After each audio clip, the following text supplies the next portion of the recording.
Now let's begin on a sober note by paying tribute to one of the pace-setters in journalism in Nigeria. The media industry lost one of its trailblazers, veteran journalist and former managing director of the national Concord, MKO Abiola, who died at the age of 82. Family sources confirmed that she passed away on Tuesday night after a brief illness. Dr. Abiola, wife of the late Chief MKO Abiola, made history as the first Nigerian woman to become editor-in-chief and managing director of a national daily. Her career spanned decades, from her early days at the Daily Sketch in 1969 to a groundbreaking leadership at National Concord, where she mentored a generation of journalists and championed editorial excellence. All right, BK, journalists all over the country are mourning right now with the announcement of the passing of Dr. MKO Abiola. But talk to me, what will she be remembered for? Yes, for trailblazing, because in the print media we've had many brilliant women who were just as good as the men. But she was the first to be trusted with responsibility as editor-in-chief of a national newspaper. And Concord at that time was very strong because Concord was set up to protect the interest of the ruling party at that time, to support the National Party of Nigeria, MPN. And Abiola was his main financier. Abiola was the first Nigerian to donate 1 million naira. Yeah, I remember you talked about. Yes, he was the first to donate 1 million naira. And it looked unreal at that time, because 1 million naira was a lot of money. You know, but today, don't even talk about 1 million naira. People would think you don't. What is he talking about? Are we playing? So there are some people that you give them 1 million naira now, they will feel slighted. Exactly. That's the extent to which changes have happened in our country. So she had her own very well. She was at Daily Times, where she worked with people like Stanley McKeble, Amalgan, you know, at that time. And some of that generation of solid journalists eventually moved to The Guardian. That still prides itself as the flagship of print journalism in our country, you know, because The Guardian came with a style alien to people, and Nigerians easily related with it, and became such a famous newspaper that also pushed for democracy and was even proscribed by the military. In 1993 or so.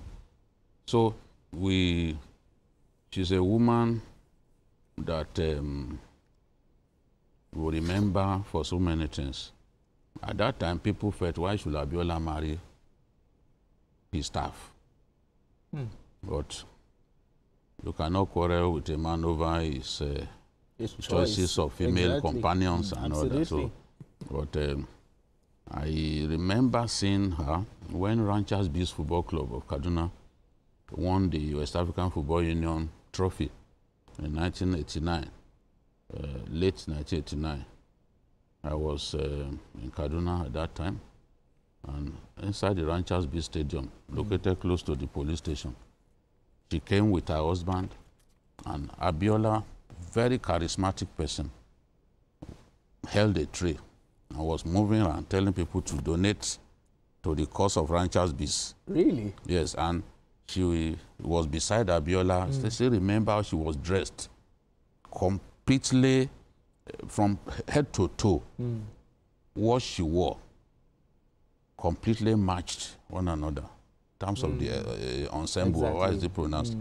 Everything was perfectly the fabric matching, and I'm like, wow.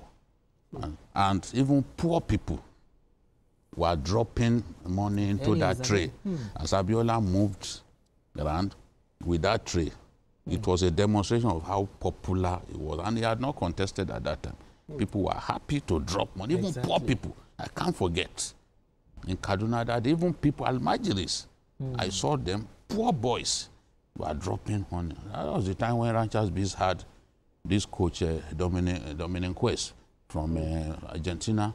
At that time, was the one who led the team to glory. They had a foreign coach then. Yes, you know, and we also had people like Tajuddin Oyekomi and the great Amokachi, Daniel Amokachi, who was playing for the Kaduna Kick and Die. He was a student of government college, Rume Mashi. He didn't do SS3.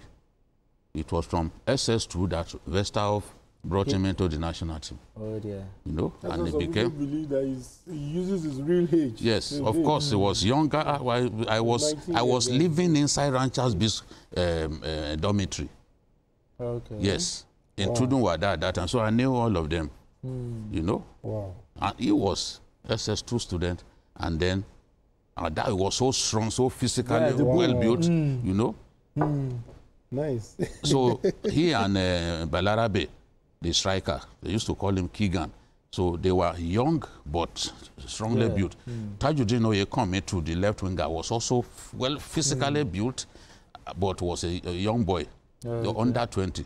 So Westerhoff used Amokachi in the Wafu national team tournament, like this Chan that they are playing now. Yes. Amokachi was invited. Many people thought he should first play the junior ranks, and Westerhoff said, no, you are good enough to play for the national team. That was in December 1989. By January 1990, he was in the national team that played in Algiers.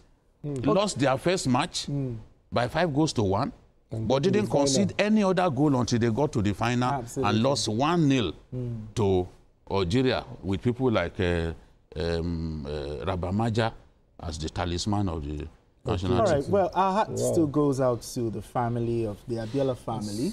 Yes. Okay, and journalists all over the country. Yeah, and she acquitted herself very well. No scandal, no nothing. There was an interview where she said, no, I will never remarry.